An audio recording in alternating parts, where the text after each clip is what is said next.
ဒီလူကဖနှက်မဝင်နိုင်တော့ခြေပလားနာမည်ပြေးနေခဲ့တယ်ကျိုးပြုတ်သွားတဲ့များတဲ့စင်းလိုပဲရှေ့ကိုပြေးထွက်သွားခဲ့တယ်အားလုံးကအန်အောပြီးတိတ်ဆိတ်စွာနဲ့ကြည့်နေကြတယ်သူရှေ့ကပြေးနေတဲ့သူတွေကိုတယောက်ပြီးတယောက်ကြောတက်သွားခဲ့တယ်ပြေးလိုက်ရဲ့အရှိဆုံးကိုရောက်အောင်လိုက်သွားခဲ့တယ်ဒါပေမဲ့ပန်းတိုင်ကိုဖျက်ကျော်ခါနီးမှာရုတ်တရက်နားကျင်လို့အော်ဟစ်လိုက်တယ်သူ့ခြေလမ်းဒီရိမ့်ရိမ့်သွားပြီးအနီရောင်မြင်းတော်မှာလဲကျသွားခဲ့တယ်ကြီးလိုက်တော့ချွန်ထက်လက်ကြောက်တုံးတုံးကသူ့ခြေဘဝကိုစူးဝင်နေတာတွေ့ရတယ်နာကျင်မှုကသူ့နှလုံးသားကိုပါထိခိုက်သွားတယ်လို့ပဲပြိုင်ပွဲမှာတော့သူမနိုင်ဘူးဒါပေမဲ့သူ့ရဲ့ထူးခြားတဲ့စွမ်းဆောင်ရည်ကမျိုးသားပြေးကွန်ပျူတာဖိုင်ရဲ့စိတ်ဝင်စားမှုကိုရရှိခဲ့တယ်နောက်တစ်နေ့လေ့ကျင့်ရေးမှာနီးပြကသူ့ကိုပြေးဖက်နဲ့တရားပေးတယ် spikes တွေနဲ့မကျင့်သားရတော့အစာပိုင်းမှာသူထိခနဲ့လဲကြမလို့ဖြစ်နေခဲ့တယ်ဒါပေမဲ့ခဏကြာမှတော့အဲ့ဒီ spikes တွေနဲ့ကျင့်သားရသွားခဲ့တယ်သူ400မီတာကိုစက္ကန့်90အတွင်းပြေးနိုင်ခဲ့တယ်ဒါပေမဲ့သူ့ရဲ့ထူးချောင်မှုကတခြားသူတွေရဲ့မနာလိုမှုကိုလည်းဖြစ်စေခဲ့တယ်သူရေချိုးနေတော့တယောက်ကသူ့ခြေထောက်ကိုတမင်တကာဒဏ်ရာရအောင်လုပ်ခဲ့တယ်ဒီအကြောင်းကိုသိရတော့နီးပြကအရန်တိုးတာထွက်သွားတယ်ဒါပေမဲ့ဘယ်သူလောက်တာလဲဆိုတာကိုတော့ဒီလူကထုတ်မပြောခဲ့ဘူး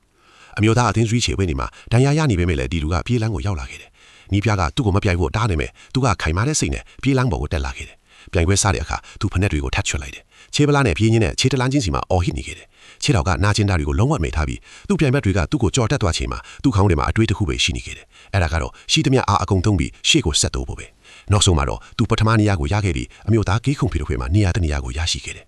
မကြခင်မှာပဲသူအိုလံပစ်ပြိုင်ပွဲမှာသူ့နိုင်ငံကိုကိုစားပြုခဲ့တယ်ဒါပေမဲ့ပြည်ပကဇိမ်းကြားတဲ့ဘဝတွေကသူ့ရဲ့အခြေခံတန်ဖိုးတွေကိုတဖြည်းဖြည်းပျက်စီးသွားခဲ့တယ်ပြိုင်ပွဲนี้မှာသူ့ရဲ့စွမ်းဆောင်ရည်ကကျဆင်းသွားခဲ့တယ်ရွှေသစိတ်စုတေးချပေါက်ရမှာကနေနောက်ဆုံးနေရာရောက်သွားတဲ့သူ့ကိုသူငေးကြည့်နေခဲ့တယ်သူကိုမျက်နှာကိုအချင်းချင်းရိုက်ခဲ့တယ်အင်ရပြန်ခရီးကသူ့ကိုနားလည်စေခဲ့တယ်ချန်ပီယံစုရဲ့ဂုဏ်ကသာအားကစားသမားတယောက်ရဲ့ရည်မှန်းချက်ကိုဖော်ပြနိုင်တယ်ဆိုလားကိုပေါ့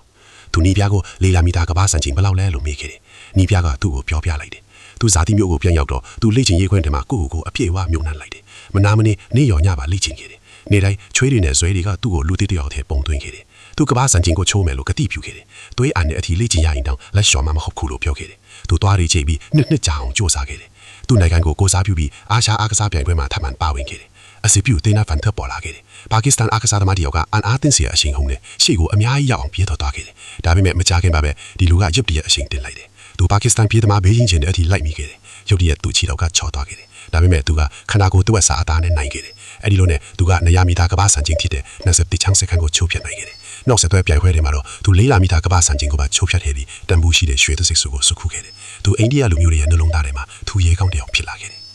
မကြခင်မှာပဲနိုင်ငံပေါင်းစုံပူးပေါင်းပါဝင်တဲ့ပြိုင်ပွဲတစ်ခုရောက်လာခဲ့တယ်ဒီတစ်ခါတော့သူကသူ့နိုင်ငံရဲ့ဂုဏ်သိက္ခာကိုကိုးစားပြုပြီးပါကစ္စတန်အားကစားသမားနဲ့ထိုင်ရင်ဆိုင်ရတယ်အစမှာတော့ပါကစ္စတန်အားကစားသမားကရှေ့ကိုဦးဆောင်ပြီးထွန်းသွားခဲ့တယ်ဒါပေမဲ့အတွေ့အကြုံရှိတဲ့ဒီလူကအသားလေးကြော်တတ်သွားခဲ့တယ်အဲ့ဒီအချိန်မှာသူ့မျက်လုံးတွေကပန်းတိုင်ကိုပဲစိုက်ကြည့်နေခဲ့တယ်ပရိသတ်အားလုံးကသူ့ရဲ့လက်စီလိုမြန်းဆန်တဲ့အရှင်ကိုအံ့ဩတုန်လှုပ်နေကြတယ်ပေါ့